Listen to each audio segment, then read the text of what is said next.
Wesh les gars, c'est Eden. Bien, on se retrouve pour l'épisode 9 d'LZ Stories. A cette occasion, on va parler d'un très grand rappeur, l'un, si ce n'est le plus persévérant du game, la tête brûlée. On parle aujourd'hui bien évidemment de Fianso. Quand j'aime pas quelqu'un, je ressens le besoin qu'il le sache. Et quand je l'aime bien, je lui dis, je sais pas, j'ai pas tout ce côté game, stratégie, tout ça. Je suis mort dedans, je fais que du blaire. Frérot, je galère, je suis porté par l'équipe. Petit frérot, on va s'en mêler. À vos calculettes, je vais sortir ma cale. Pégase. Série de patates à la Pégase. Lumière à l'ombre, on est en bâton hall. Un équipage sombre, des gants noirs, c'est ma... Tous ceux qui ont répondu à l'appel du cercle sont là aujourd'hui. Fianso, pour le premier épisode, rentre dans le cercle.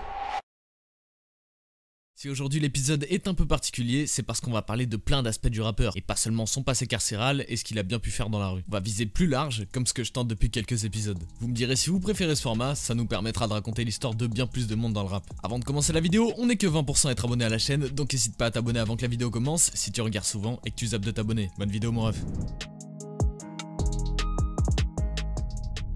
Sofiane Zermani aka Fianso est né le 21 juillet 1986 et grandit dans le 93 à Stein jusqu'à ses 13 ans avant de déménager à Blanc-Ménil, ville qu'il revendiquera toujours dans ses sons, que ce en utilisant le surnom Blancoc. À 15 ans, il arrête l'école pour aller travailler avec son père sur les marchés et se met à rapper à la fin de son adolescence au sein d'un groupe nommé Les Affranchis. Tout ça avant de sortir son premier projet solo nommé Première Claque en 2007. Puis un autre projet nommé La Vie de Cauchemar au sein du label Charismatique où se trouvait notamment Ken Zafara qu'il quittera ensuite pour sortir sa mixtape Blacklist. Les rapports entre le label Charismatique et Fianso n'étaient pas ce qu'il y avait de plus sain, du fait qu'ils ont eu quelques problèmes entre eux. Après être parti en indépendant pour sortir la tape Blacklist, Fianso commence à avoir du succès auprès des médias. Seulement, l'ex-label de Fianso commence à prendre le seum vis-à-vis du succès naissant de Fianso en indépendant. Le label commence à clamer partout qu'il est encore signé chez Charismatique et que si quelqu'un tentait de le signer, il emmènerait l'affaire en justice. Suite à ça, les labels, radio et journalistes ne s'approchent plus trop de Sofiane, justement vis-à-vis des problèmes avec son ex-label. À cette époque, Fianso est très actif sur la scène underground du rap français et on le voit apparaître avec beaucoup de monde comme Mr. You, La Crime, Seth Gecko ou encore LCK.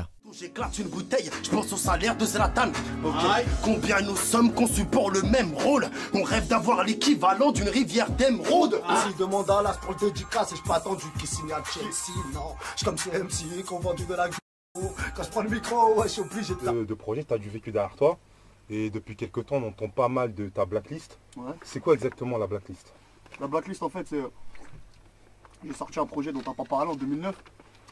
Dis-moi ça s'appelle La Vie de Cauchemar. Ouais, La Vie de Cauchemar aussi. Et voilà, pour ce projet-là, j'avais enregistré plus de 70 morceaux. Donc voilà, je voulais pas que ça reste dans un tiroir. Donc on a mis en place quelque chose avec mon compositeur qui s'appelle Nocpli, avec qui je marche depuis tout le temps. Une parenthèse. Là, je veux boire une gorgée de coca, c'est ma canette. Hein. Je vois qu'il boit tout à l'heure, c'est la mienne. Hein. Je suis en train de gratter tout ça, c'est la mienne. Bon. Mais à la base, je suis du thème.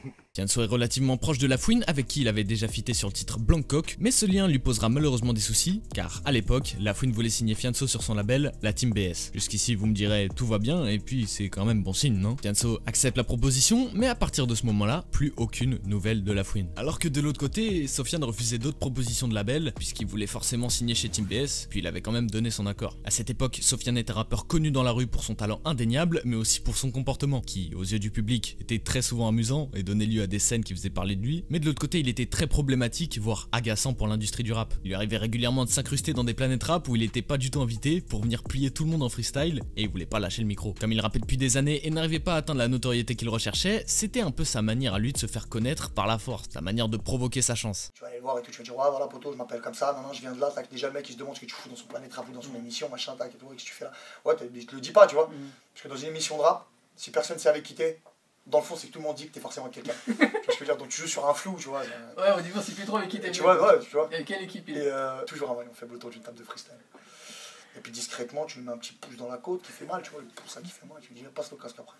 Tu vois, et puis le mec il sait pas, tu vois, lui aussi il se dit peut-être peut-être dans le freestyle, t'étais peut-être prévu, tu vois.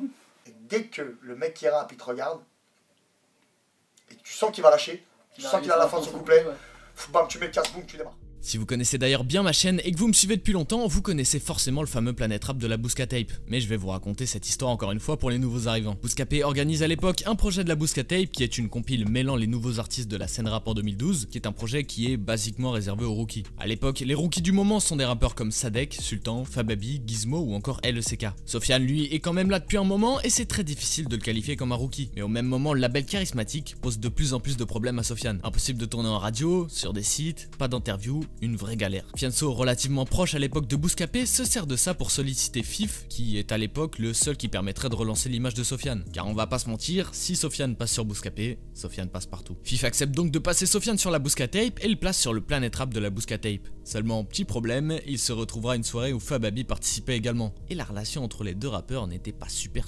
Pendant que Fianso va taper son freestyle, Sofiane va placer des pics à Fababi en le traitant de poucave. T'as beau venir d'un zoo, mais les dossiers de poucave restent. Mon F3 impérial connu de Londres à Bucarest. On connaît pas forcément l'histoire entre les deux, mais c'était sûrement une pique par interposition pour Lafouine, parce que Fababi, lui, était signé chez Team BS à l'époque. Cet embrouille aura des grosses conséquences, puisque Lafouine, étant l'un des artistes les plus puissants de l'époque, le fera bloquer des radios et des labels. Mais cela n'empêchera pas Sofiane de le piquer sur le titre, l'être un jeune rappeur. Tu prends des sous, c'est pas rappé, là on y. En ce qui concerne Fababi, ce n'est pas le seul pic que Fianso lui avait envoyé. Fababi s'était autoproclamé boss du 93 sur le titre Panam Boss, ce qui n'avait pas vraiment plu à Sofiane. Mais en ce qui concerne cette histoire, vous en apprendrez sûrement plus sur ma vidéo dédiée à ce titre légendaire du rap français. Si on zappe la chronologie 30 secondes, les rappeurs se réconcilieront des années plus tard et Fouini sera invité à rentrer dans le cercle. On continue immédiatement, cousin, avec un mec qui a dû en faire sûrement 200 000 dans sa vie. Aujourd'hui, il le donne pour le cercle. J'appelle monsieur Lafouine dans le cercle. Je suis de Blanc-Ménil. Maintenant, il faut savoir qu'on n'est pas comme chez vous. Tu vois, d'une ville à l'autre, tu vois ce que je veux dire? En gros, t'as vu, Blanc-Ménil, Aulnay, Sevran, La Courneuve, Drancy, Boboche, tout ça, Stein, nana. Je sais pas, tu vois, il y en a pas beaucoup qui font la différence. Les rappeurs du 93, on se croise super souvent. Et je pense qu'on est conscient qu'on est... Le 93, c'est un département qui a un caractère autre. Tu vois, je sais pas, c'est une autre matrice. Après Blacklist et son apparition sur la Bouscatape, il disparaîtra pendant quelques années, de 2013 à 2016. Et il en profitera pour se constituer des business, studios, boîtes d'édition et notamment de l'écriture pour des artistes. Il reviendra en février 2016 avec le titre Rapace, mais on va pas se mentir, c'était un flop. Le son passera inaperçu et les fans de première heure de Fianso n'accrocheront pas à ce nouveau style, ou du moins à cette tentative de nouveau style. Il redisparaîtra avant d'envoyer l'épisode 1 de la série de freestyle Je suis passé chez So, et cette fois-ci c'est la bonne. Fianso va enchaîner les épisodes et créer un énorme buzz, et passer de l'artiste le plus évité à l'artiste le plus invité. Les médias rap et généralistes se l'arracheront, ce qui lui permettra également de revenir sur ses erreurs du passé, comme pour ce qui est de ses nombreuses altercations avec d'autres rappeurs de l'époque. Est-ce que tu enverrais des pics à des rappeurs sur un son par exemple? Non. Parce que ça tu l'as fait sur... Je l'ai fait sur plein de morceaux, même des insoupçonnés. Les plus gros pics, c'est ceux que le public ne comprend pas. Ouais. C'est-à-dire que tu dis un truc qui fait référence et il n'y a que moi et lui qui comprenons ça. Et j'en fais beaucoup ça, j'en ai beaucoup fait. Mais non, je le ferai pas. Tu le ferais plus? Non. D'accord, pourquoi? Parce que c'est un truc de clochard. Tu veux que je t'avoue un truc? Voilà. J'ai été très mauvais avec un rappeur qui s'appelle Bakar à l'époque. C'était un rappeur qui était très coté à ce moment-là. Et j'ai été très mauvais avec lui. En face, en truc. J'étais mauvais avec ce mec-là alors que je le connaissais même pas. Je me suis retrouvé à 3-4 heures du matin, un peu pété, à l'appeler, à lui dire poto, j'ai pensé en mal sur toi. Voilà, je suis désolé si je t'ai touché sur ça, c'était pas voulu, c'était qu'à ce moment-là. J'avais la dalle et c'était maladroit et machin, et voilà, et ça m'est arrivé avec quelques personnes, tu vois, de dire ouais c'est vrai, désolé poto, à ce moment-là je pensais en mal sur toi, et le pire c'est qu'on serait croisés ou machin, ça se trouve serait vraiment passé quelque chose, tu vois. D'ailleurs, d'après certaines rumeurs, l'embrouille dont il parle partirait de ce Planet Rap avec Cynic, Sniper, Bakar, Psycho MC et LECK où il s'était incrusté. Fianso tenta de chasser le naturel, mais il est revenu au galop puisque son côté ingérable et fou va reprendre le dessus déjà une première fois lorsqu'il ira clipper son titre Ma cité a craqué au Muro et il déclenchera une émeute sans précédent qui entraînera des conflits avec la police qui s'était rendue sur place. Pour l'anecdote, Tadaron qui boit du Sprite sa mère, ça vient d'une vidéo des émeutes de ce clip.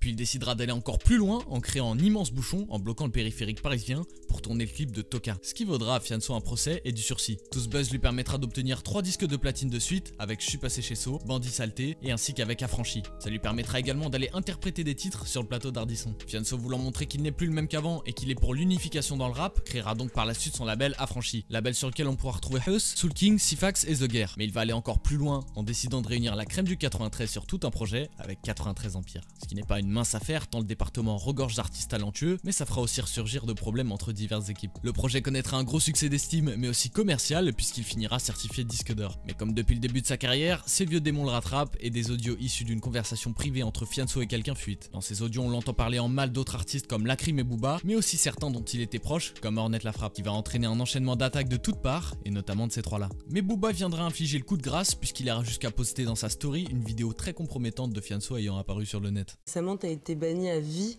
d'Instagram. J'ai pris perpète. Ouais. Pourquoi? Parce que je n'ai pas suivi les règles. J'ai posté le cul de Fianso. À la suite de ça, le rappeur du Blanc-Ménil disparaîtra une fois de plus pour se faire oublier et laisser passer la tempête. Mais s'il y a bien quelque chose à retenir sur lui, c'est qu'à chaque fois qu'il est dos au mur, il s'en sort toujours. Un an plus tard, en envoyant Je suis passé chez So épisode 12, dans lequel il ironise sur la fameuse histoire de la vidéo, mais également sur une interview que Booba avait pris personnellement. Je regarde mes fils, mes meilleurs amis. Qu'est-ce que tu veux, j'aille foutre à Miami? Qu'est-ce que j'aille foutre à Miami, effectivement, tu vois? Je m'y vois pas. Je suis pas dans cette gamberge là. Le bling bling autour du rap, ça me fait pas kiffer. Faire croire à tout le monde qu'on roule en Lamborghini toute la journée. Montrer son or, montrer son argent. Dans la rue d'où je viens, on dit montrer son argent, c'est montrer son cul. Et je pense qu'on peut conclure là-dessus. C'est le respect, ça se respecte. Maintenant que tout le monde a vu mon cul, autant que je leur montre mon oseille.